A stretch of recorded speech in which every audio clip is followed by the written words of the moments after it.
there was a scenario whereby angazi basiphosta kuphi lesi scenario lesi ukuthi Pick n Pay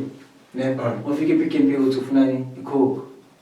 uyahamba uyaranda ufunana necoke ufunana necoke icoke uyithola uthini ayi ngoba nasi Sprite ngithatha sona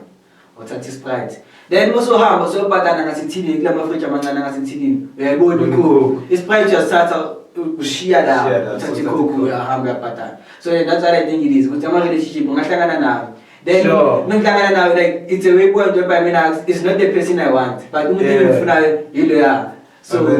sure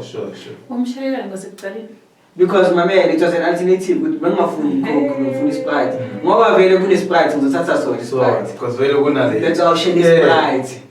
then uzofika ngale ngasithini like future so yayibona ukuthi nayo umfazi wami nayo umuntu ebengimfuna that's hamba naye should that's me also now if ngiyabona ukuthi it's not gonna happen it's fine ngizojolana lo